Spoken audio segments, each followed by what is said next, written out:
Merci de rester avec nous pour la seconde partie de New World Forum. Nous parlons du Mali cette semaine avec les combats à Néfis, nouvelle incursion terroriste matée par les forces armées maliennes et leurs partenaires russes. Nous sommes au studio avec Nani Sossou. Il est consultant en communication politique.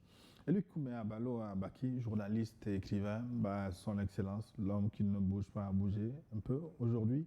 Dans les arènes, car pas pour faire. Voilà, Luc. Il faut encadrer. Lui, c'est une personnalité inspirante dans son canton. Il faut bien qu'il soit là pour incarner justement les valeurs qu'incarne le jeune Kabien, le jeune Evalo Kabien. J'espère que Luc a déjà. J'espère que Luc a déjà fait. Comment on dit son initiation. Son initiation. Écoutez, à travers mes interventions, tu comprends très bien que je porte ces valeurs-là et j'œuvre pour les transmettre autant que possible à travers mes interventions. Donc, c'est clair. Hein. Alors, nous reprenons donc cette seconde partie avec les téléspectateurs. Là, je n'ai pas assez de lumière sur ma tablette, je me demande ce qui se passe. Est-ce que ce sont les génies d'enfants qui ont...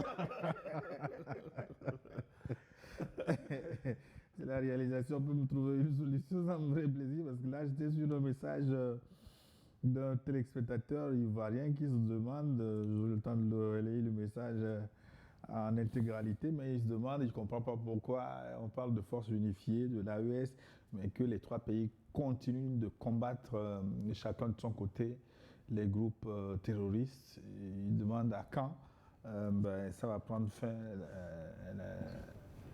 Mais il ne faut pas que notre ami ivoirien oublie que lors de l'attaque du 25 avril, le Burkina a envoyé ces éléments pour aider le Mali justement à lutter contre les terroristes.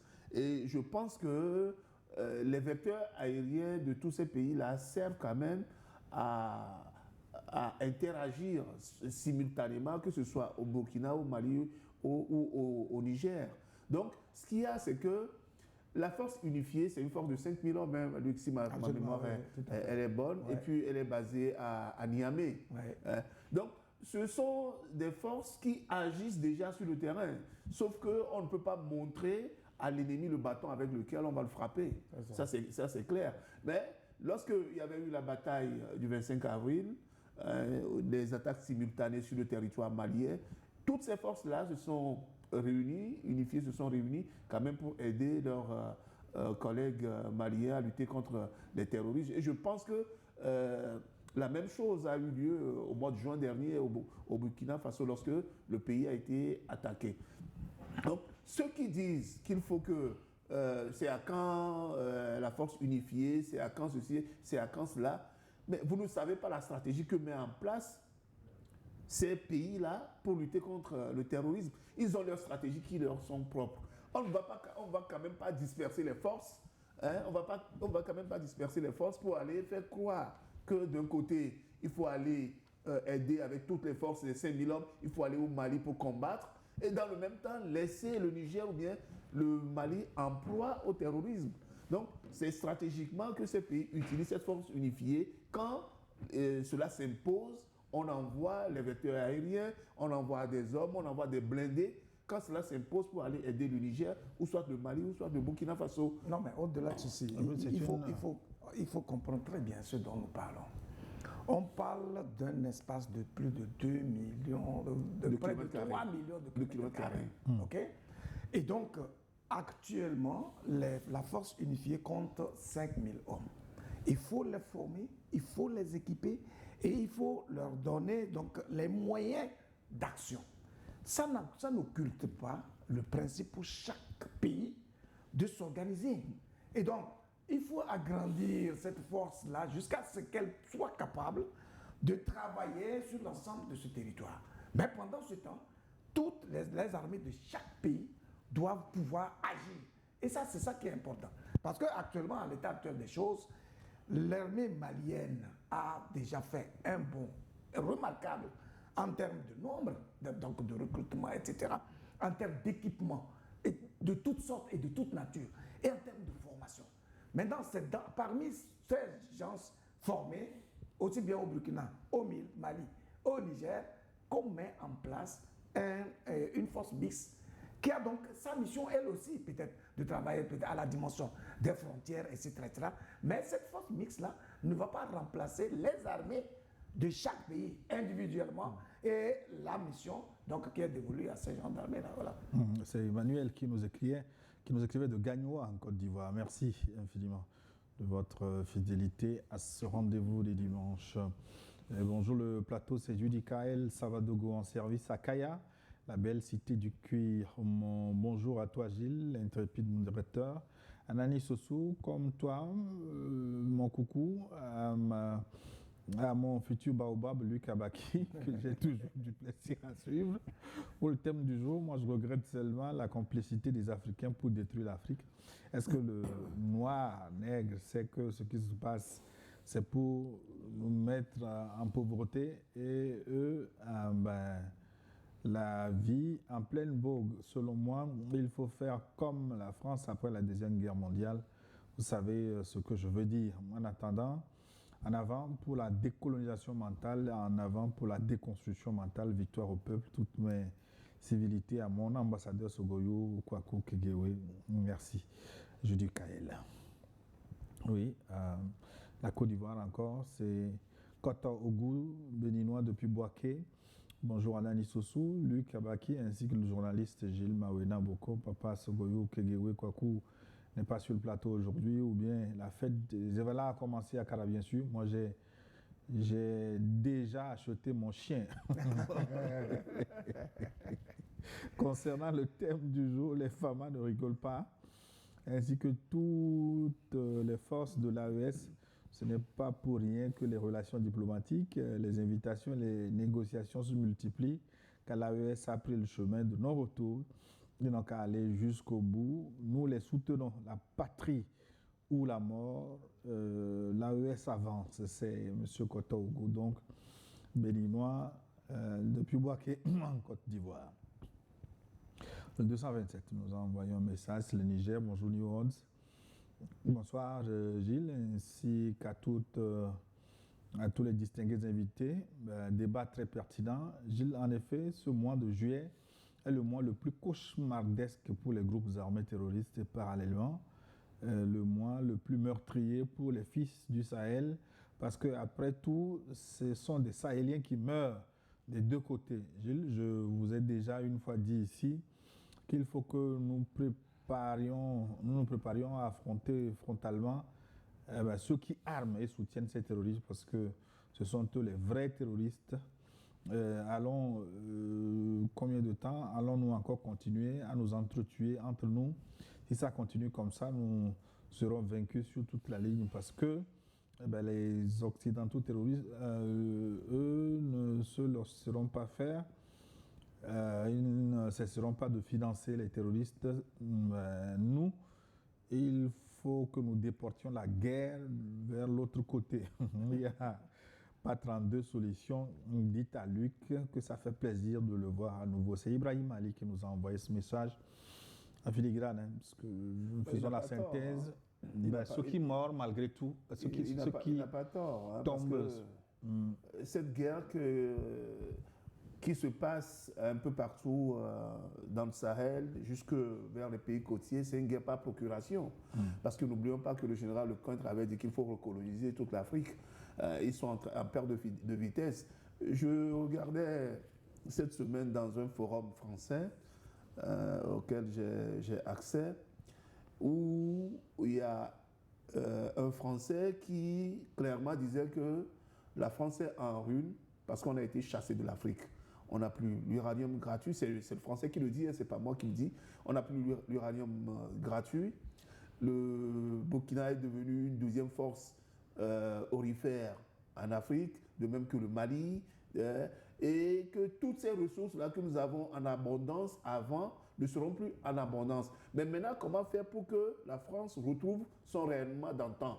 Il faut repartir à la conquête de l'Afrique. Et ça, c'est dans un forum français que je disais une telle bêtise en ce 21e siècle. Donc, nous sommes en guerre. Et moi, Ibrahim, le capitaine IB a été clair là-dessus qu'il y a l'hiver noir qui est là. Et l'hiver noir, c'est quoi? C'est ce que le général Lecointre avait dit, qu'il faut repartir à la conquête de l'Afrique, recoloniser l'Afrique pour que ces Occidentaux puissent avoir accès à nouveau à nos ressources qui faisaient leur rayonnement. Maintenant, ce qui vient en filigrane, c'est qu'on n'a plus l'uranium bon marché, on va devoir le payer très cher, soit au Canada, soit au Kazakhstan, ailleurs, on va le payer cher sur le prix du marché. La conséquence, c'est quoi? Résultat des courses, le prix de l'énergie va augmenter fortement en France. Et là, l'énergie, c'est ça qui sert l'industrie française. Plus ça va coûter cher l'énergie, plus au niveau du marché, les produits aussi vont augmenter. L'inflation, il y aura l'inflation, ça va augmenter. Donc, nous sommes en guerre, il faudra que l'Afrique comprenne, les Africains, il faudrait que nous comprenions que face à cette adversité de l'impérialisme, nous avons intérêt à unifier nos forces. Si on ne le prend pas au Mali, on ira le chercher. On ira chercher le gaz en Mauritanie. On ira chercher le pétrole en Algérie. Si on ne prend pas l'uranium au Niger, on ira chercher forcément le phosphate au Togo. Donc nous avons intérêt à unifier nos forces pour lutter contre cette guerre par procuration que l'Occident nous mène. Et ça ne finira pas demain si nous dormons sur nos lauriers. Non, moi, ce qui m'intrigue surtout, c'est l'hypocrisie de beaucoup de nos dirigeants. Il me souvient que lors d'un sommet de la CEDEAO récemment, ils ont dit qu'ils condamnent vraiment le terrorisme et qu'ils sont dans la perspective de mettre en place une force pour porter assistance aux pays qui sont atteints par le terrorisme. Je l'avais bien suivi et tout ça. Mais vous allez voir que ça ne sera jamais suivi de fait. Parce que les expériences ont montré par le passé qu'il y avait la force unifiée de la CEDEAO qui était là, qui était à l'attente. Mais il n'y a jamais eu d'action concrète. Ça veut dire tout simplement que tous ces États-là, à vrai dire, en tout cas ces dirigeants-là, ne le disent pas par conviction. Et même s'ils en sont convaincus, ils n'en ont malheureusement pas les moyens. Parce que justement, beaucoup traînent des casseroles et que les Occidentaux impérialistes, qui sont donc les parrains de ce terrorisme-là, les tiennent par des couilles. Donc, ils ne peuvent pas prendre des initiatives pour aller dans le sens de l'unité et de la mise en place des énergies qui puissent donc être déversées sur des fronts et extirper justement le terrorisme de nos territoires. Mais c'est quand même grave. Oui, nous parlons même du phénomène du terrorisme, mais au-delà de ça, la question du développement de l'Afrique, la question de la construction de nos États, etc. Mais comment on peut continuer à se coltiner avec des frontières érigées héritées donc de la colonisation et se dire qu'on est des États? Mais normalement, ça c'est des actes pernicieux et donc qui ont été posés par le colonisateur dans le but de nous cloisonner, de nous empêcher d'aller dans le sens d'une dynamique unitaire. Si nous nous proclamons indépendants, ça veut dire que la mission première de nos dirigeants devait être de défaire tout ce qui a été monté par l'occidental, par l'impérialisme, pour empêcher que l'Afrique puisse avoir une vision. Et donc, si ce n'est pas le cas et que se pavanent avec des théories, des discours, des affirmations gratuites, etc., malheureusement, on va continuer à végéter. Nous, on fait notre travail de sensibilisation, d'éveil de conscience, mais on n'a pas le pouvoir de décision. Et donc, ça veut dire qu'il revient en premier aux dirigeants de se montrer lucides et de servir la cause de l'Afrique, tout simplement. Si ce n'est pas le cas, écoutez, en tout cas, les pays de l'AES nous montrent bien l'exemple. Et voilà, ils sont en train d'atteindre des résultats importants en se mettant ensemble et en montrant que c'est la meilleure voie qu'il nous faut pour non, la force unifiée, là où je vais contredire un peu mon cher ami Luc, la force en entente plutôt de la CEDEAO, elle existe. Mais si c'est pour aller dans un sens, pour rétablir par exemple Bazoum dans son fauteuil, les Occidentaux, la France en premier, trouvera les moyens nécessaires militairement, les moyens d'écoute et le financement nécessaire pour cette force en entente-là, pour aller attaquer le Niger et rétablir Bazoum. Si c'est pour aller, par exemple, démettre IB de son fauteuil, on aura cette force-là qu'on verra en action. C'est lorsqu'il s'agit, par exemple, d'avoir cette force noble pour aller lutter contre le terrorisme, on n'a ni les moyens financiers, matériels, militaires, ni d'écoute pour aller sur le front. Mais remarquez, lorsque en juillet 2023, oui, c'était en 2023, je crois, lorsque il y avait le coup d'État au Niger qui a amené le général Tiani, mais qu'est-ce que le président ivoirien ne nous a pas dit? qu'il y a déjà les rations qui sont prêtes pour aller au Niger. Il y a tout déjà qui est là, il y a les hommes nécessaires, il y a l'argent nécessaire, les rations, tout était prêt pour aller sur le terrain. Mais depuis qu'on a annoncé une force unitaire pour aller lutter contre le terrorisme, ce sont que des coups de menton. On n'a jamais rien vu. Bonjour le plateau, c'est un message qui nous vient du Mali. Bonjour l'invité, à toi Gilles. La bataille d'Anefis vient nous montrer qu'il n'y a jamais eu de rébellion touareg au Mali. Le Mali est attaqué par une seule famille depuis les indépendances, notamment les Ifogas. Yad Agali, chef du JNIM, dont son père avait été tué par ses copains rebelles pour trahison. Il est le cousin d'Al-Gaba Sal Intala, qui est le chef du FLA, donc la même famille. Les dignes Touareg, notamment le Gatia, groupe d'autodéfense Touareg, Imgan et alliés, et le MSA, étaient aux côtés des FAMA pour combattre la soi-disant rébellion Touareg. Le narratif de la France coloniale et impérialiste ne tient plus debout. Vive l'AES, vive l'Afrique digne et fière, unie et solidaire, nous vaincrons. C'est Koli Traoré qui nous écrit de Bamako. Baluik, il a soulevé une nouveauté. De plus en plus, les FAMA se font aider par des groupes d'autodéfense comme le Gatia.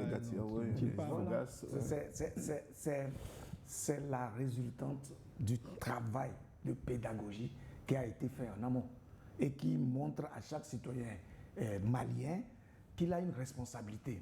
Même dans une marge limitée, il sait en même temps qu'en posant ce acte-là, il contribue justement à une cause nationale. C'est de ça qu'il s'agit en réalité. Parce que les dirigeants nous donnent le sentiment qu'ils ont des solutions miracles et que bon, c'est un État providentiel, Providence qui sont en train de diriger. Non, c'est la population. Même quand on parle de l'armée malienne, mais ce sont des citoyens maliens qui ont été enrôlés, formés, téléguidés et donc qui sont dans une philosophie de combat pour la cause nationale. Et donc si au-delà de ça, la population elle-même comprend qu'il faut s'organiser pour aider, pour appuyer, pour accompagner en vue des meilleurs résultats, mais on ne peut que saluer cela. Et c'est le type de leadership que nous recherchons justement dans nos pays, de sorte que les citoyens ne se disent pas que mais ils n'ont rien à faire, qu'ils sont même des cas sociaux et que bon, ils reviennent seulement à l'état de faire, etc. Donc il faut que le dirigeant soit capable de vision, soit capable de leadership, soit capable de servir de modèle par des actes qui inspirent et qui mobilisent la conscience nationale autour justement des objectifs qui sont fixés et qui permettent justement de mettre le peuple à l'aise et dans son champ de résonance pour contribuer et créer justement les résultats auxquels on s'attend tous. Il faut saluer quand même le nationalisme des pays de l'AES, des populations de l'AES. Il faut saluer leur nationalisme. On se rappelle alors la ruée vers l'armée lorsque Abdourahmane Tiani avait pris le pouvoir et qu'il y avait cette menace-là qui planait avec la CEDEAO pour aller combattre et ramener Bazoum au pouvoir. On a vu cette ruée des populations vers l'armée pour s'inscrire dans l'armée. Et on a vu également au niveau des VDP le nombre de personnes de Burkinabés qui étaient volontaires pour aller combattre les terroristes. La même chose avec le Gatia au Mali. Et puis quand on voit l'armée malienne, c'est cosmopolite. Il y a toutes les ethnies, toutes les tribus qui y sont. Moi, je me rappelle lorsque l'administration a été rétablie au nord, à Gao, à Tombouctou et surtout à Kidal, mais ce sont les populations de cette région-là qui ont été nommées gouverneurs. J'oublie son nom. Il a été nommé gouverneur. Hein? Donc, il est Touareg, nommé gouverneur. Et quand on voit également au niveau du Parlement malien, on a vu de nombreux députés issus, venant plutôt de Kidal, qui ont pris publiquement la parole pour qu'on ne les assimile pas au FLA, au Touareg, à l'Azawad, qu'on ne les assimile pas. Qu'eux sont républicains, ils sont nationalistes, ils sont pour le Mali et non pour une partition. On a vu la même chose au Niger avec les Touaregs venus du nord du Niger, qui ont intégré l'armée, qui ont intégré l'administration et qui étaient des parlementaires qui ont dit non, nous sommes Nigériens, un peuple uni, un seul peuple, pas de partition. Donc il faut saluer le nationalisme. Ce nationalisme, je l'ai dit, dépend fondamentalement du comportement du dirigeant. Voilà. De sa vision et de sa capacité. J'ai donné l'exemple, je finis par là. La dernière fois, je vous ai parlé de l'emprunt patriote que le Burkina Faso a initié, qui lui a permis de générer en un mois 151 milliards de francs CFA. Mais je mets au défi beaucoup de nos dirigeants d'essayer un truc comme ça avec leur diaspora et ils verront, ils comprendront que la mobilisation de la conscience nationale, le besoin pour le dirigeant d'incarner des valeurs et d'inspirer confiance, ben c'est un défi majeur et c'est là, à ce niveau qu'on les attend précisément. En tout cas, c'est autoroute Ouagabougou, nous on attend. Il est en plein chantier. Il va finir bientôt. Content ou pas content, ça va finir. Voilà, absolument. Bonjour Gilles, bonjour Luc et Sossou Anani. Je pense que les terreaux ont le regret de l'attaque du 25 avril dernier causant la mort de Sadio Camara. Depuis ce jour, ils ont subi beaucoup de pertes matérielles. Et les hommes clés, Gilles, j'ai une question pour Luc Abaki. Ah oui? Est-ce que les terroristes ne sont pas mieux armés que les FAMA à l'époque de IBK et de ATT? C'est Soumana Silla, un ressortissant de l'AES depuis Congo-Brazzaville. C'est no comment, ça on ne peut même pas parler. Si déjà un président comme Bazoum l'avait affirmé clairement que c'est ce que j'allais dire. Que nous, et tout ça, c'est sa connaissance de cause. Mais aujourd'hui, on ne peut pas le dire ainsi parce que il y a eu un nouveau leadership. Les dirigeants ont compris que, écoutez, si on se laisse faire, on sera mordu et on sera même cramé comme des petits objets. Alors là, ils ont mis le paquet. Et avec quoi? Avec les ressources de l'État. C'est-à-dire les ressources générées par le citoyen burkinabé, le citoyen malien, le citoyen nigérien. Qui l'eût cru? Puisque c'est le même citoyen qui était sous les IB, etc. Mais IBK, c'est ça? IBK. Mais pourquoi il n'y avait pas ce résultat? Justement parce que les dirigeants en question n'avaient pas une vision, n'avaient pas compris qu'il fallait s'investir dans une mission sacerdotale, qu'ils devaient même s'engager, quitte à mourir. Parce que la gouvernance d'État, c'est d'apprendre avant tout le sacrifice, même suprême, pour pouvoir sauver une cause nationale. Et voilà, aujourd'hui, c'est des merveilles, et nous les célébrons parce qu'ils nous ont montré que ils peuvent véritablement même laisser leur vie pour la cause nationale. Oui, mais Il ne faut pas occulter quand même une réalité. C'est qu'avant, on voyait les terreaux sur des pick-up, sur des motos. Mais aujourd'hui, leur stratégie aussi militaire a changé complètement.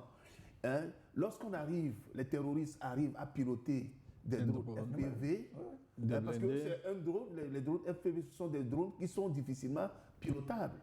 Il faut vraiment une formation adéquate, la technologie adéquate. Et on sait que les drones FPV, ce sont ces drones qui sont beaucoup plus utilisés en Ukraine.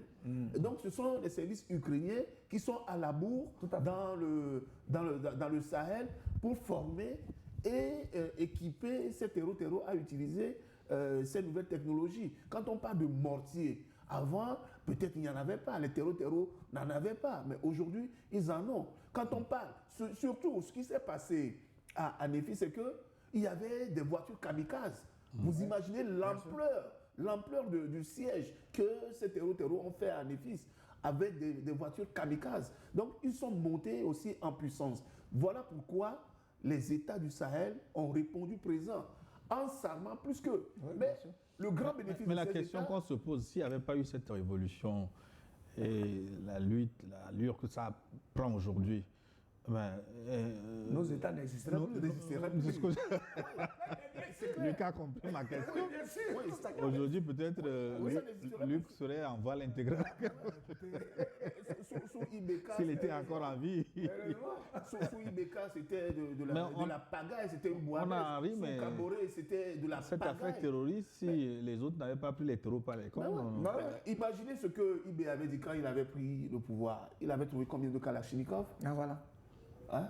Combien il en avait trouvé? Les gens s'entraînaient avec des bâtons. Ah oui, les gens s'entraînaient avec des bâtons. Voilà. C'est comme au temps où on était à l'université, où l'ordinateur était sorti, où le professeur imprimait l'ordinateur sur un papier et nous disait ça c'est le clavier, voilà. ça c'est la souris, ça c'est l'écran.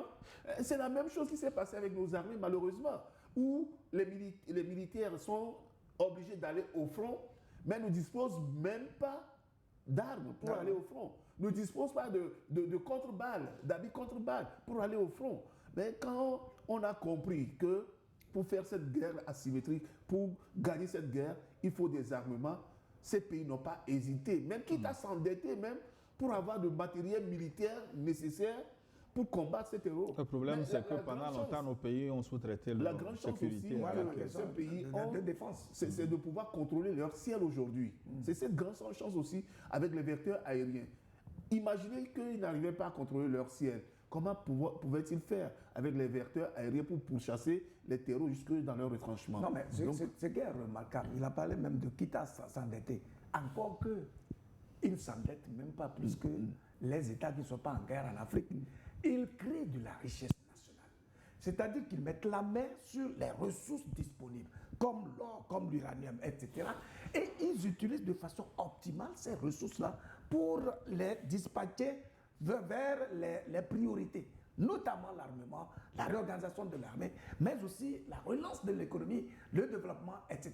Mais c'est quand même fabuleux et ça étonne même les puissances impérialistes qui ont toujours considéré l'Africain comme quelqu'un d'inintelligent, d'incapable d'innover. Aujourd'hui, au-delà de ces équipements qui s'achètent de gauche à droite, les armées de l'AES entendent fabriquer les blindés, les armes, etc.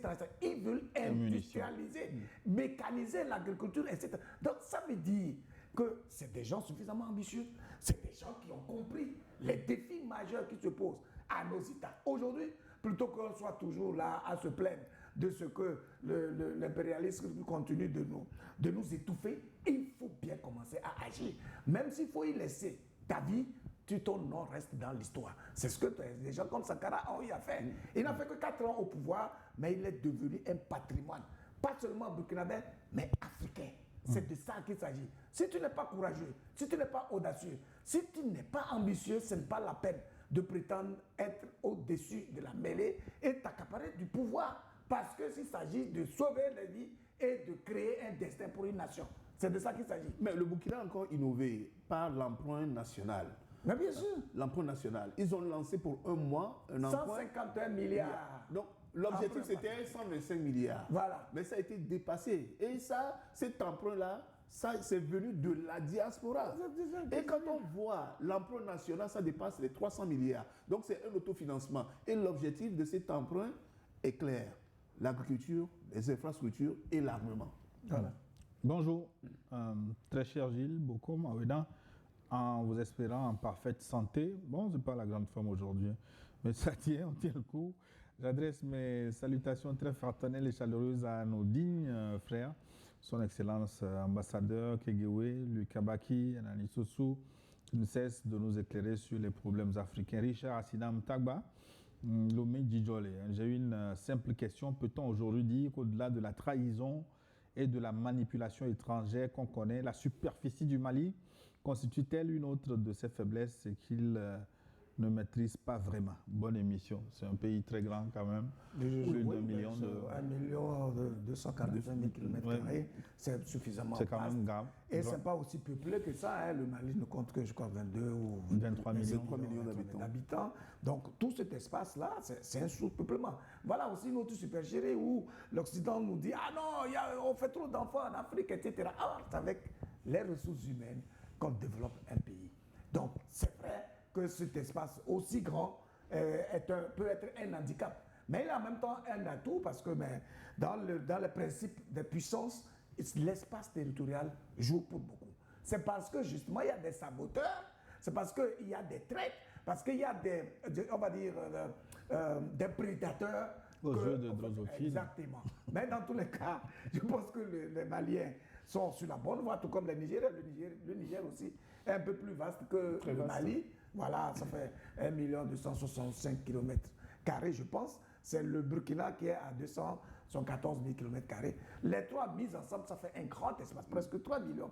Donc, c'est un défi majeur pour sécuriser tous ces espaces-là. Surtout avec le désert et les conditions tout à fait climatiques difficiles, ce n'est pas évident. C'est pour ça que nous considérons qu'ils sont en train de faire des miracles. Parce que vu tout ce qu'il y a comme difficulté, s'ils arrivent à atteindre ces résultats-là, écoutez, c'est des génies.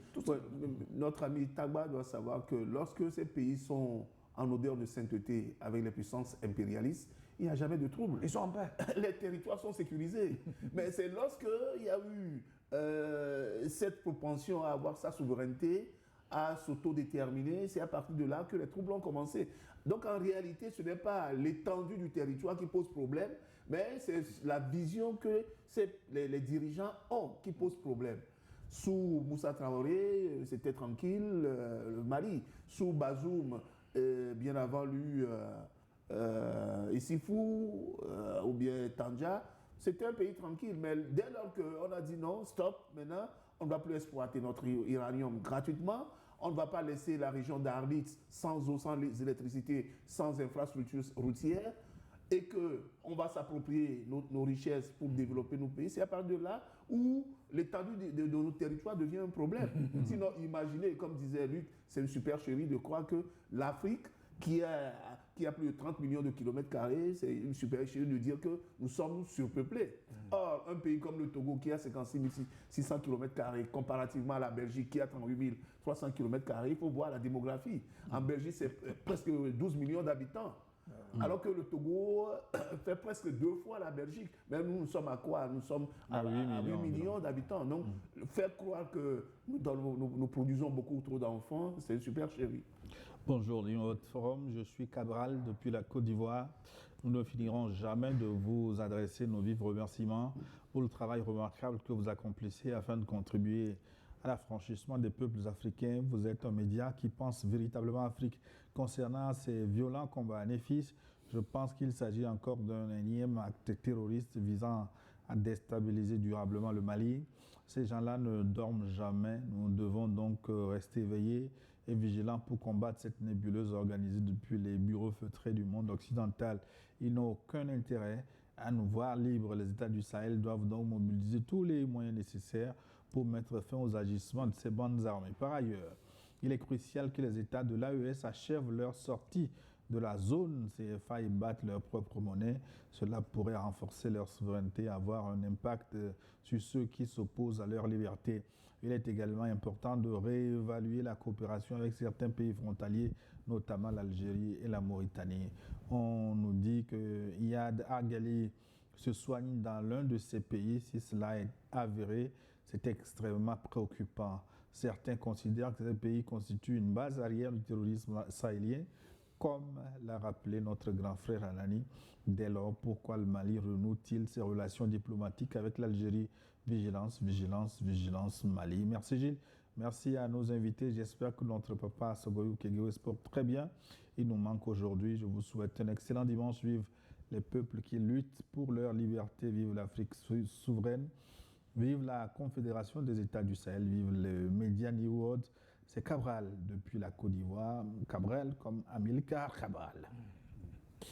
Bonjour Gilles, bonjour mon frère Alani Sossou et l'impeccable Luc Kabaki.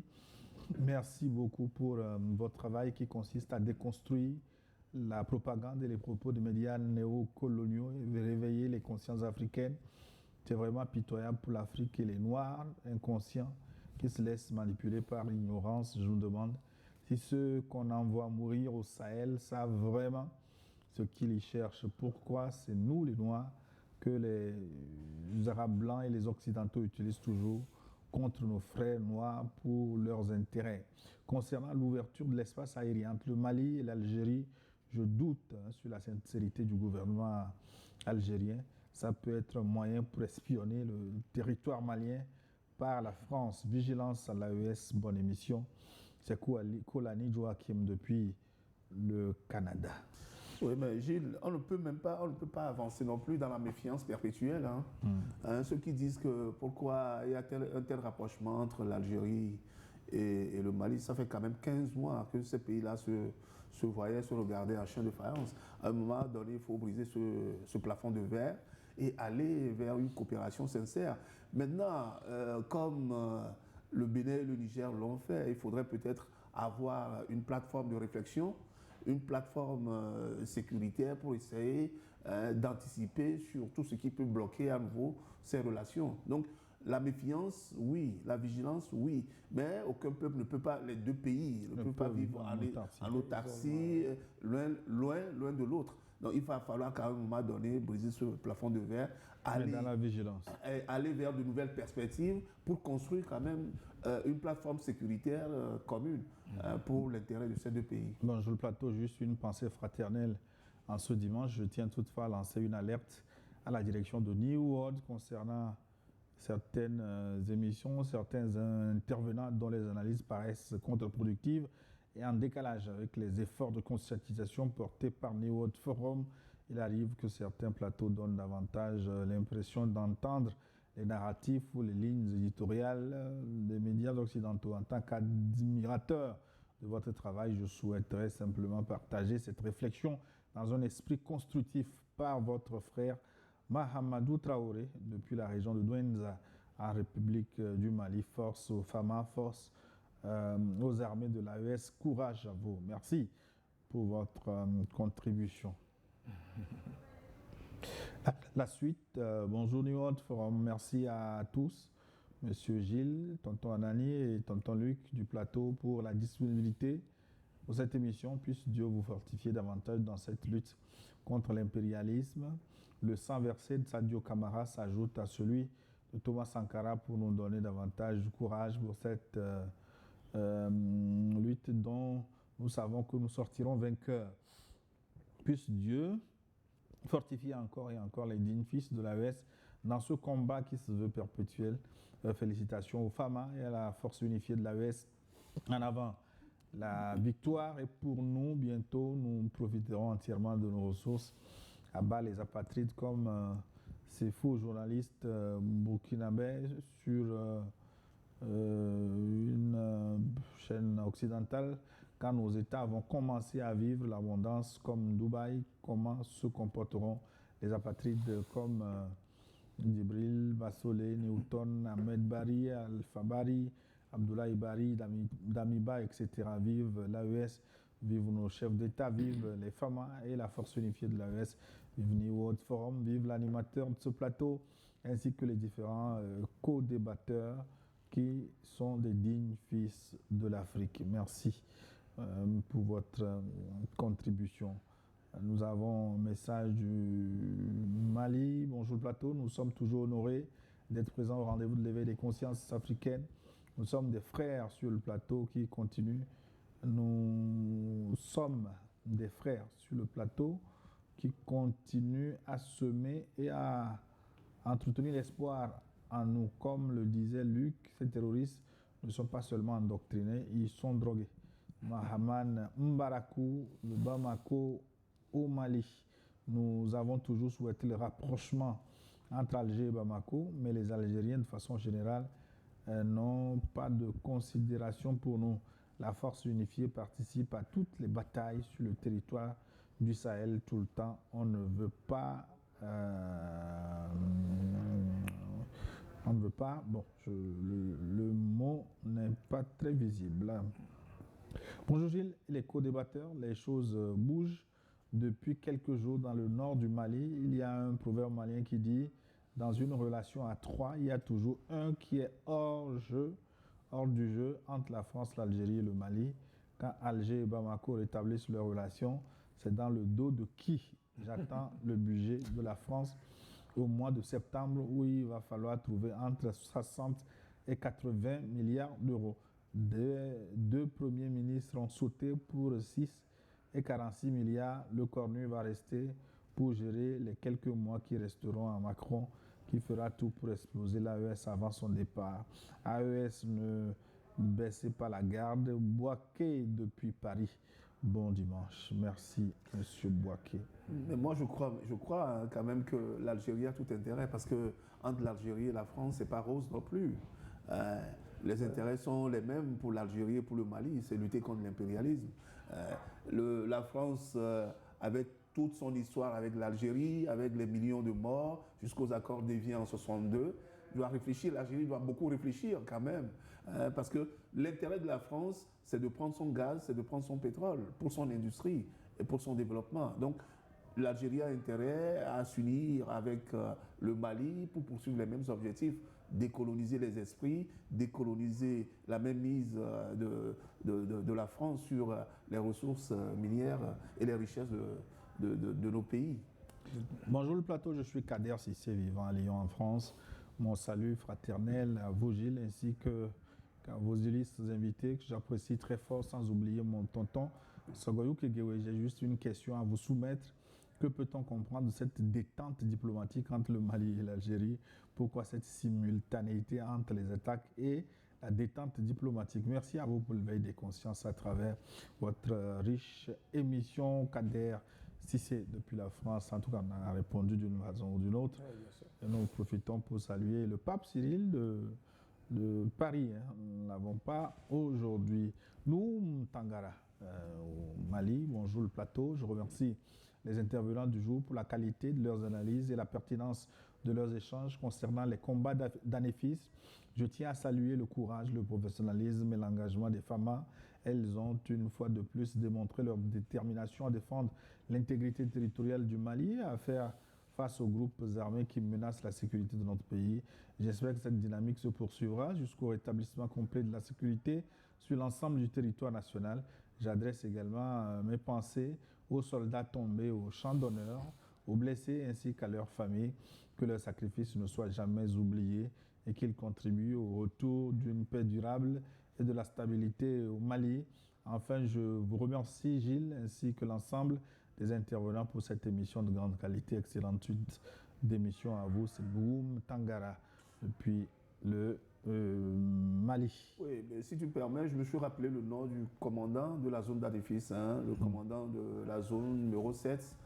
C'est le colonel Ataher Maïga. C'est lui qui a coordonné la défense de la ville d'Anefis. C'est lui qui a mis le piège en place et qui a défendu vaillamment cette ville-là, stratégique. Bonjour Luc, bonjour aux distingués invités, tous mes encouragements pour le travail d'éveil des consciences.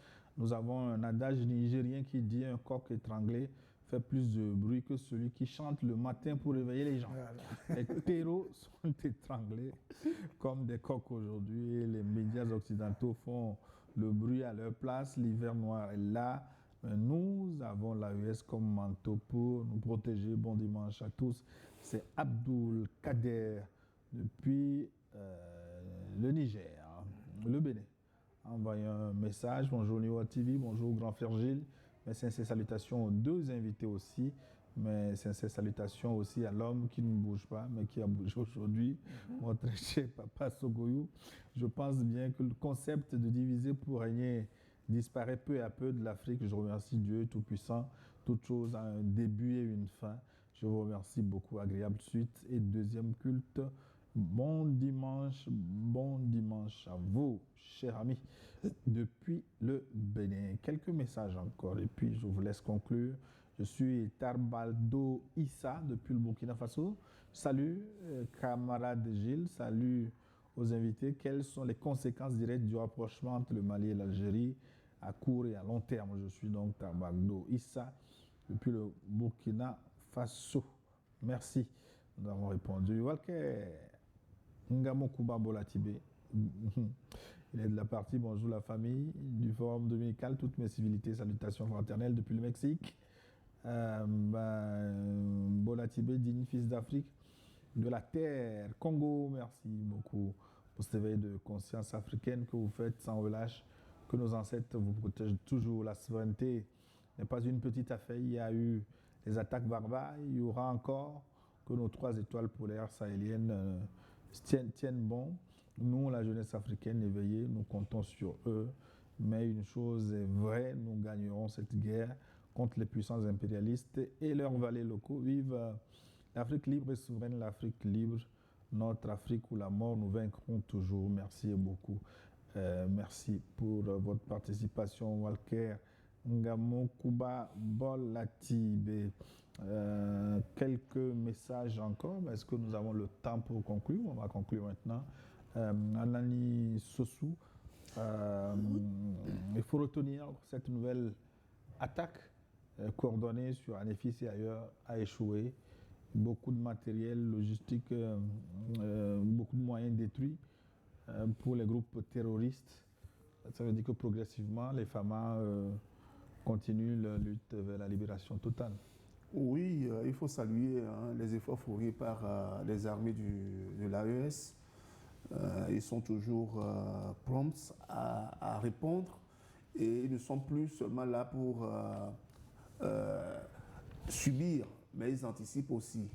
Mais je voulais lancer un bon message à tous ceux que le capitaine IB appelle les esclaves du salon, ces trolls france-africains qui distillent que de la propagande pro-française sur les médias.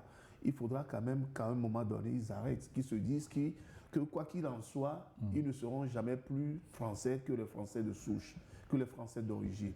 Notre patrimoine, c'est l'Afrique, l'Afrique noire. Et que, quoi que nous fassions, quoi que nous disions, notre origine va nous poursuivre jusqu'à la fin de nos vies et va poursuivre aussi les générations qui vont suivre, nos progénitures. Donc, qu'ils arrêtent de jouer à ce sale jeu où perpétuellement ils sont là en train de déverser leur haine contre les États de l'AES. On ne sait même pas ce que ces États leur ont fait. Quand il s'agit de progrès, ils n'en parlent jamais. Oui. Mais dès lors qu'il y a une petite attaque contre un de ces États, ils sont les premiers à annoncer, à dire tout et n'importe quoi, tout et son contraire. Donc, il faudra quand même qu'à un moment donné, ces trolls france-africains arrêtent et se disent que l'avenir de notre continent nous appartient. Merci. À nous de travailler sur cet avenir-là pour les générations présentes et pour les générations futures. Merci. Et quoi qu'il en soit, l'Afrique, ils seront toujours insultés, parce qu'à un moment donné, on va toujours leur rappeler... Vous allez arracher le temps. On va toujours leur rappeler leurs origines africaines. Luc, 30 secondes. De toute façon, je pense qu'autant il y a ces trolls, mais il faut bien les oublier, tout simplement. Nous, notre mission, c'est de mobiliser les consciences et de faire en sorte d'avoir une masse critique qui est consciente qu'on doit assumer notre destin et on doit agir pour l'Afrique tout simplement. On se félicite, en fin de compte, que les FAMA ont dignement honoré la mémoire de leur ministre de Défense défunt. Le travail qu'ils ont fait à Anefis montre que son départ n'a pas été vain et que l'armée malienne est encore soudée et déterminée, engagée. Vive le Mali, vive l'AES, vive les peuples du Sahel. Merci, Luc Abaki. Nous avons été réalisés ce dimanche par une dame, une fois n'est pas coutume. Merci beaucoup, bienvenue pour le travail. Merci à tous les collaborateurs techniques, merci à nos invités. Très bonne suite de programme sur notre antenne et à la semaine prochaine pour un autre forum.